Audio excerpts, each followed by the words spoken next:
Κοιτάξτε τι μπορούμε να κάνουμε με το πλάσμα. Μπορούμε να κόψουμε σε ό,τι πάγος θέλετε. Ανοξίδωτο, σίδερο, κοιτάξτε για να καταλάβετε. Θέλουμε να κάνουμε, εδώ ένα απλό σας κάνω για να καταλάβετε.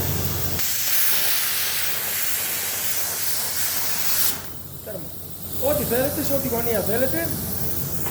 Καμπύλι. Άμα θέλετε και καμπύλι. Εδώ κοιτάξτε το πάχος. Είναι ένα πόντο.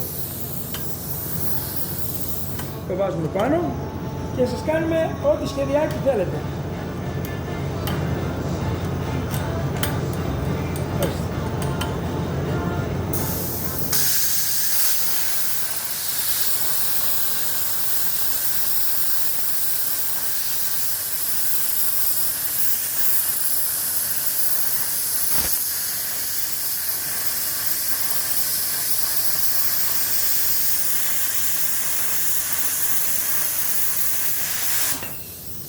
Έτσι, όπως το θέλετε.